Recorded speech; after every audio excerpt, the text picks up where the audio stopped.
How to act like a leader means knowing how to stop complaining at work. In today's video, we'll talk about how leaders help create healthy dialogue and engagement, while at the same time deterring people from venting just for the sake of venting. Let's encourage people to be problem solvers who co-create great outcomes together.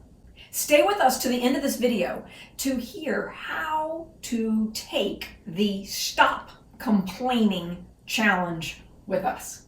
I'm Steve Hart. And I'm Shawn Kent Hayashi. We're executive coaches with a professional development group. At the Professional Development Group, we help organizations create high-performing teams and inspiring leaders.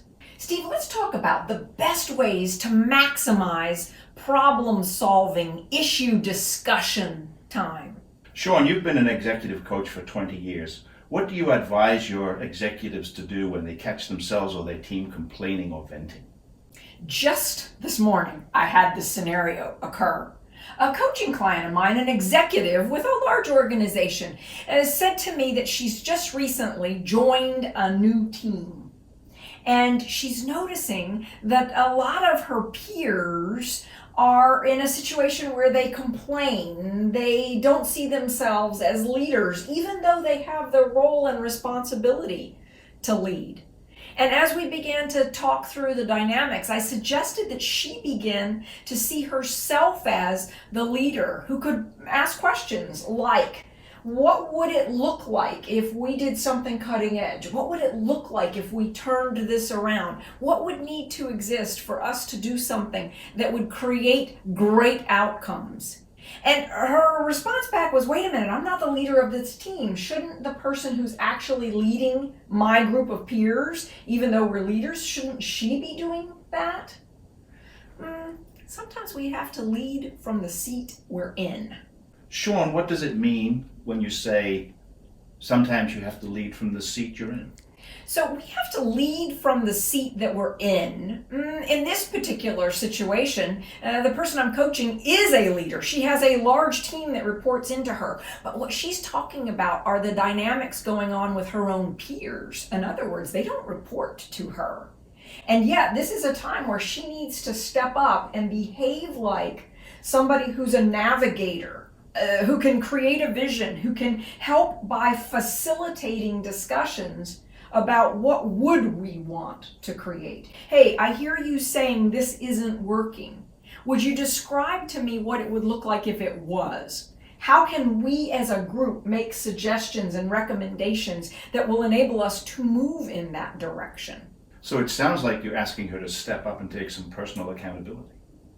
Yes, I'm asking her to step up and play that facilitator role with this group of peers who are stuck in venting and complaining. She's new in the organization, and as a result, she has an opportunity here to help people reframe things and to help people recognize that they can, in fact, operate more leader-like. And they happen to have a new leader themselves. So all of them are in a situation where they're reporting into someone new.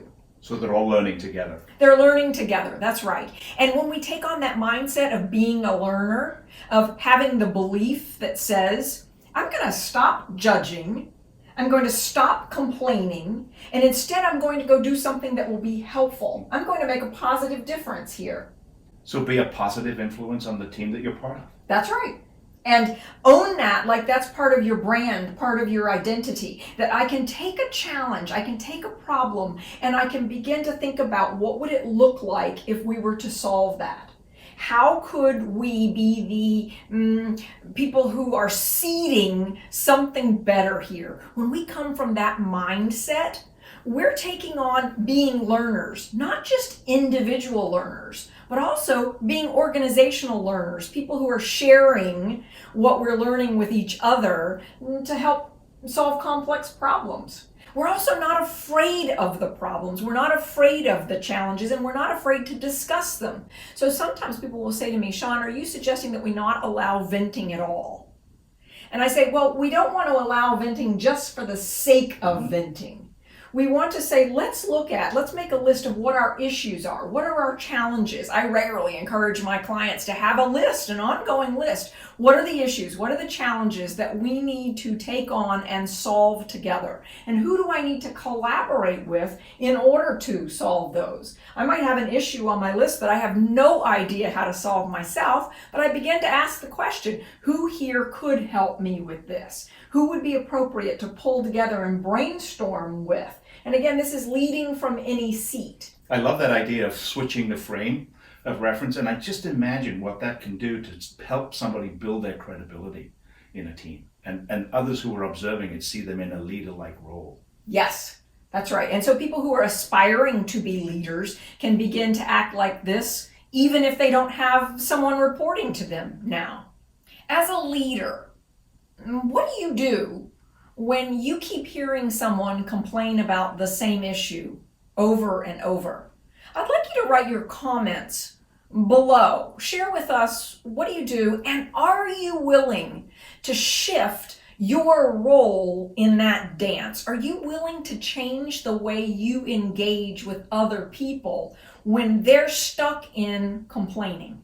If you're not willing to take new actions, you're going to keep getting the same results you've been getting. So if you're listening to a bunch of people complaining, but you're not asking them questions that evoke new thinking for them, you're going to keep getting the same outcomes you've been getting. Recognize that when people are complaining, as a leader, you should understand that that is a clue to something that might need to be discussed more openly, either collectively with the whole team or individually with the person who's expressing themselves in the way that you don't like. We regularly talk about the fact that in conflict resolution, there are great opportunities for creating future wealth. It's when we solve these kinds of problems, the things that people are habitually complaining about, that we create opportunities for innovation. We create new products and services and ways of operating that create performance improvements. And this is what it takes to create a high-performing team.